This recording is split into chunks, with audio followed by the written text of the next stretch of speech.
гой аялал явчих юм. Тааж миний цалин хаанаач өгөхгүй тийм их юм. Тэгвэл тэгэл өндөр цалинтай ажилд орчооч тийм. Наа тийм газар авахгүй шүү дээ. Би гол. Үгүй хандээ аавь. Чи тэр хэмжээнд өөрийгөө хөгжүүлж хэлдэг. Одоо ямар дээр үед байгаа гэжтэй зөндөл боломж цаг хугацаа байгаа хэвчээ. Тэглээч чи юм залуу гэж чи. Сүлээдийн амтаа болгол 14 минут төсөл ярих. Өөрснөө тоглохгүй план гэрэл сууж хэрэгжүүлж амжлаа юу? Гэхдээ бас хэрэгжүүлж болно улс орны хөгжилд хэрэгтэй юм да тий. Чи уншсан уу? Үлдээ. Тэр өөрөө ухаад уншчаач тий.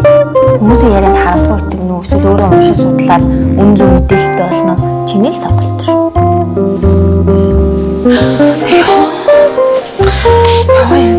Тэнэзэг мэдэн штэ. Нээс нэмэт харгалт чинь надад ёо хамаач барай бүр ямар тний юм бэ? Яса ямар ч таарах хөвч болсон юм уу? Тийм бүр сайз нэмсэж би одоо шууд ам тэнэзэг юм аа тий. Мэдээсэн л та. Чи юу ачаалтаа одооноос хаа эрүүл хооллол өдөрт 30 минутыг дасгал хөдөлгөөн зарцуулчих л та. Хүн тэгээд хамаа намбаагүй хүснээ идээд тарган байх уу эсвэл эрүүл хооллоод хэвэн жинтэй авах гэдэг чи өөрийнхөө сонголт л тоо.